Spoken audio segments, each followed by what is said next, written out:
I'm Shiba Tech and I will be talking about my experience with the ID80 V2, if it's still worth it or not.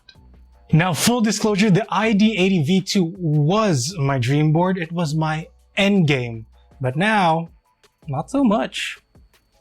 So one day I was lurking on r/mechanical keyboards when I saw some posts about the ID80 V2 and thought, hey, those look pretty good. But then I thought the price was a little bit too steep for me. Then I looked down and saw my keyboard. That's when I knew I needed an upgrade. And the ID80 V2 was perfect. So I scraped together some money, however means necessary. Hello? Mom? No. Dad said to come and ask you. I can't go back and ask Dad. And I mean whatever means necessary.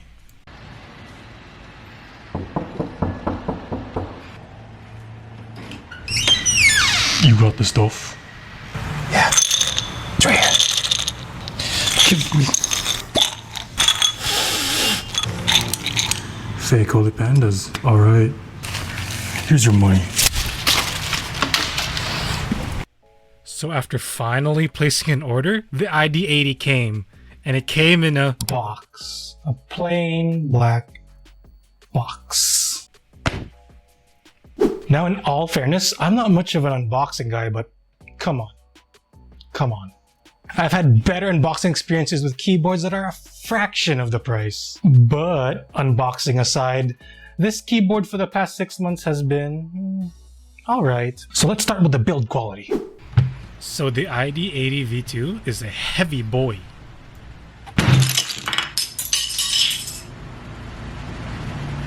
This is thanks in part to the brass weight at the bottom of the board. So the first time I tried opening this board, I kinda messed up. I actually ended up cracking the acrylic bottom. And getting the bottom acrylic off the board was really tough. So trust me, when opening up this board, you need a pry tool, if not something of the similar nature. Now the board itself already has fillings between the plate and the PCB, so you don't really need any sort of faux modding or sound modification there. Now the stock stabs are super poopy, so I had to switch them out for some Durock Screw and stabs, and even after that, because of the all aluminum build, they still sound kind of pingy.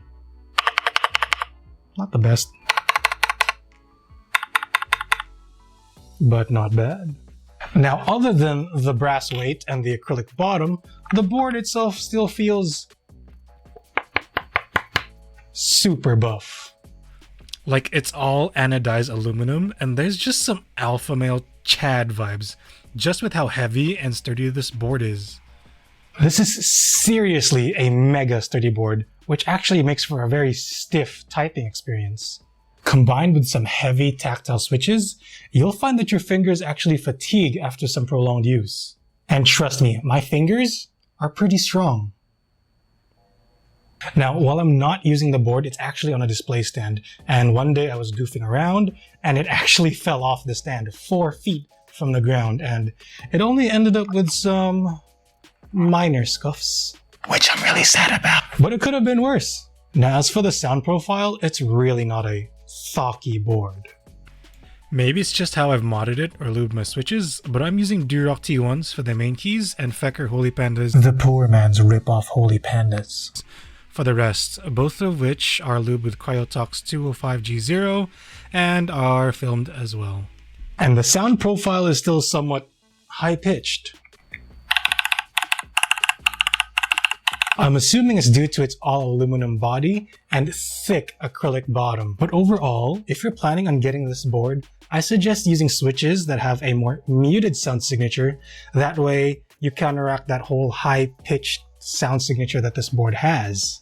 But don't take my word for it. Here's a sound test.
So lastly, I'd like to tackle the software. So the ID80 is the first time I've had to use VIA and flash the keyboard, and it seems pretty scary at first.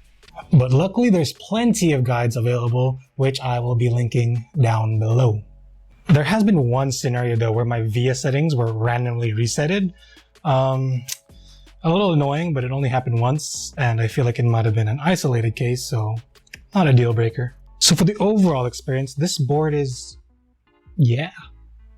It's built like a tank and has some severe alpha vibes, but unfortunately, with its $199 price tag, it competes with other entry-level boards out there. For any non-enthusiasts out there, yes, $199 is absolutely entry-level. And that's just how expensive this hobby addiction is.